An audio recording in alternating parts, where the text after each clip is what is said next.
Hello students. मैं मोनिका कश्यप आपके लिए आज एक नया टॉपिक लेके आई हूँ।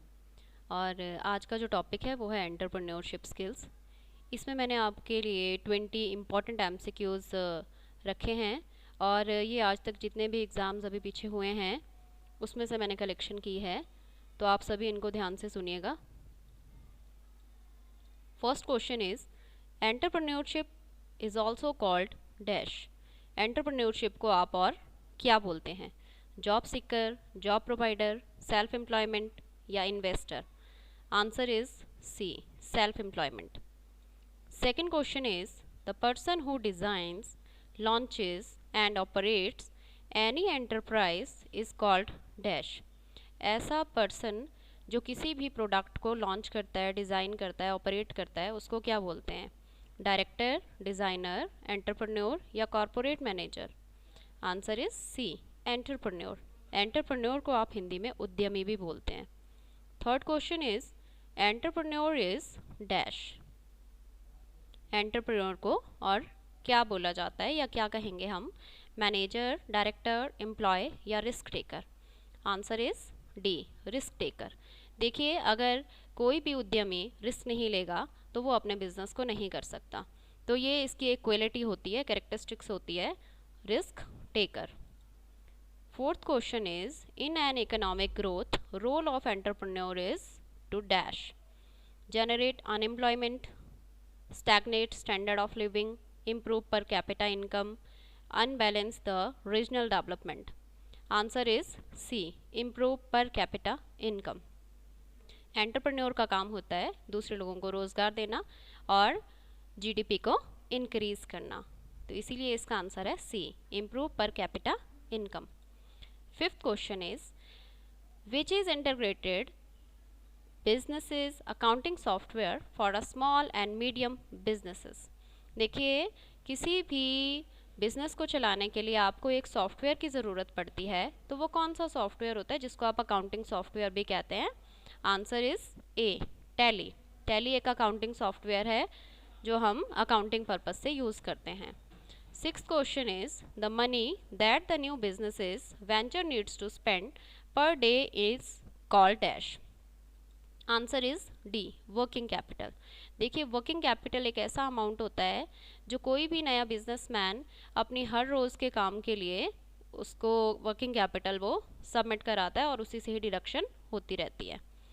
Seventh is SWOT is primarily a dash. देखिए, ये स्वॉट क्या है? Answer is A, planning tool. स्वॉट है planning tool. Eighth question is स्वॉट स्टैंड्स फॉर। स्वॉट की फुल फॉर्म क्या है? Answer is D, strengths, weaknesses, opportunities and threats.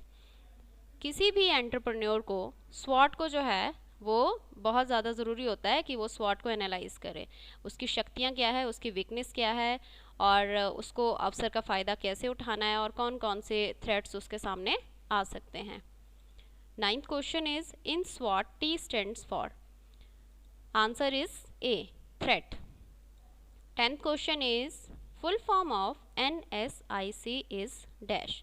देखिए, बहुत सी ऑर्गेनाइजेशन, बहुत सी कॉरपोरेशंस ऐसी होती है जो एक लघु उद्योग को स्थापित करने के लिए आपको ऋण देती हैं।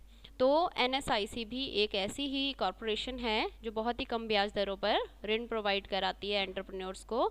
तो उसकी फुल फॉर्म है national small industries corporation. Answer is D, national small industries corporation.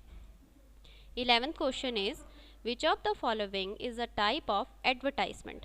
देखिए, अगर आपको अपने बिजनेस को आगे बढ़ाना है, अपने प्रोडक्ट्स को ज़्यादा से ज़्यादा लोगों के सामने रखना है, तो उसके लिए आपको एडवर्टाइजमेंट करनी होती है, तो उसको आप कहते हैं मार्केटिंग।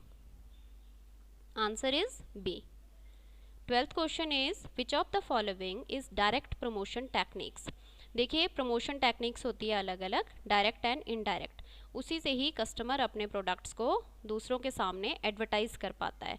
तो इसमें आंसर है आपका ए, एडवर्टाइजमेंट।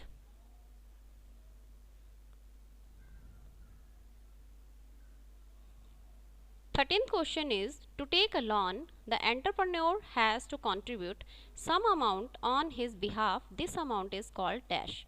किसी भी एंटरप्रेन्योर को सबसे पहले कंट्रीब्यूशन की ज़रूरत होती है जब वो अपना बिजनेस स्टार्ट कर रहा होता है, तो उस अमाउंट को आप कहते हैं मार्जिन मनी। तो इसलिए इसका आंसर है C, margin money. 14th is, extended form of MSME is dash. ये MSME की फुल फॉर्म क्या है? MSME stands for micro, small and medium enterprises. Answer is B. 15th question is, MSMED Act was implemented. MSMED Act कब implement किया गया? तो answer is C, 2006 में। 16th question is, which one of the following is the large scale industry?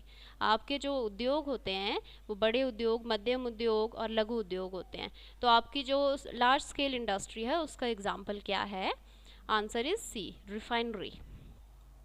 17th, which one is a correct channel through which marketers can reach customers? Answer is C, पहले manufacturer, फिर retailer, फिर customer.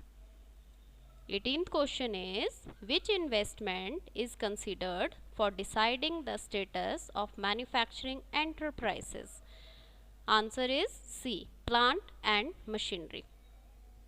देखिए, कोई भी entrepreneur होता है, अगर उसके पास अच्छी मशीनरी है, उसने प्लांट अच्छी जगह लगाया है और उससे किसी को कोई डिस्टर्बेंस नहीं हो रही है, तो उसका जो बिज़नेस है, उसका जो प्रोडक्ट है वो अच्छे से चल पड़ता है।